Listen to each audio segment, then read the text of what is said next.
জানার পরেও কি আপনি প্রেমের প্রস্তাব পেয়েছেন? না, প্রেমের প্রস্তাব তো আমরা পাই না, না নায়করা পায়। আপনারা কিসের প্রস্তাব পান? আমরা ভাইয়ার প্রস্তাব পাই।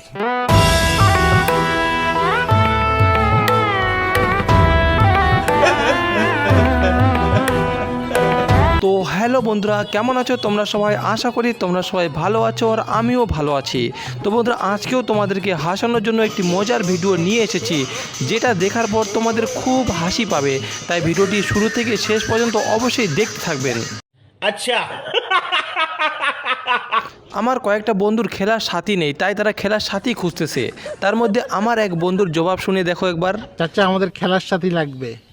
আলহামদুলিল্লাহ, আরো 4-5 জন বন্ধু বান্ধব থাকলে অনেক কিছু করতে পারবা, খেলতে পারবা, মার্বল, ডাঙ্গুলি। হ্যাঁ, খেলার সাথীর জন্য আমরা ঠিক করেছি আমরা বিবাহ করিব। বুঝতে পেরেছো তো কোন খেলার সাথী খুঁজলো? খেলার সাথীর জন্য আমরা ঠিক করেছি আমরা বিবাহ করিব।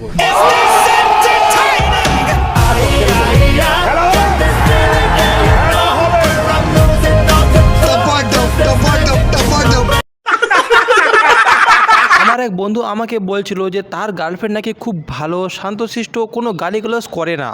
তো আমি ওকে বললাম যে একবার নাকরদোলায় উঠিয়ে দেখ। তারপর আমার বন্ধুর গার্লফ্রেন্ড দেখো কি বলে।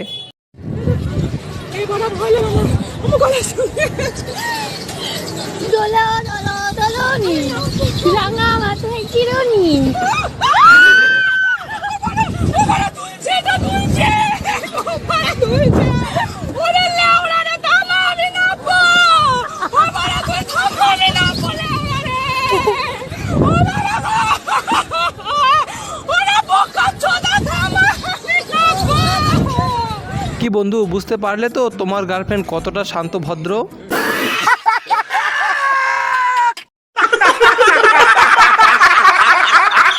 আমি ঘরে ঢোকার একটু আগে ঘর মুছলে আমাকে বলে মেঝের মধ্যে পা রাখলে আমার পা নাকি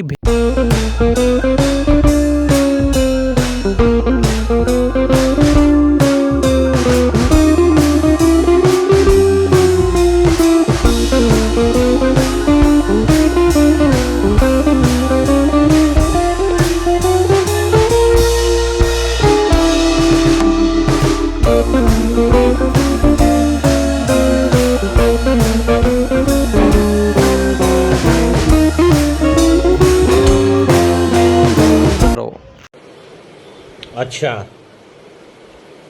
ठीक है। আমার বন্ধু যখন হাজার চেষ্টা করার পরও কোনো মেয়ে পটাতে পারে না, তারপর সে এরকম করে গান বলতে শুরু করে।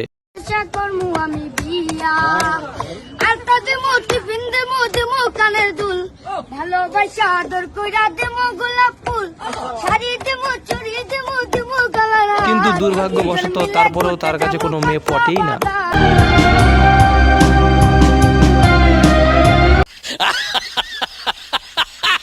ম্যাডাম শুধু মনে মনে ভাবতেছে যে স্টেজ থেকে বের হরে শালা, তারপর আমি তোর দুটো পা যদি ভেঙে না দিয়েছি তাহলে বুঝতে পারবি।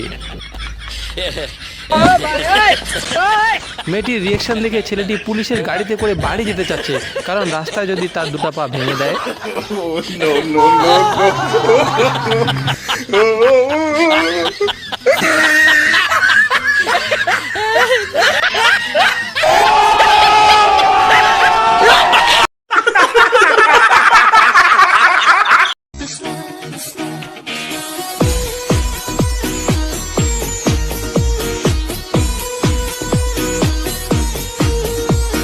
সত্যি বলছি, প্রথমে আমি কিছুই বুঝতে পারিনি, পরে বুঝতে পারলাম যে আচ্ছা এখানে কি হচ্ছে। যদি তোমরাও বুঝতে না পারো তো ভিডিওটি আরেকবার ব্যাক করে দেখে নাও। সত্যি বলছি, আমি যখন ঘুমাই তখন আমার কোনো বন্ধু এসে যদি আমার মোবাইল তার হাতে নেয়, তখন আমি ঠিক এরকমটা করি।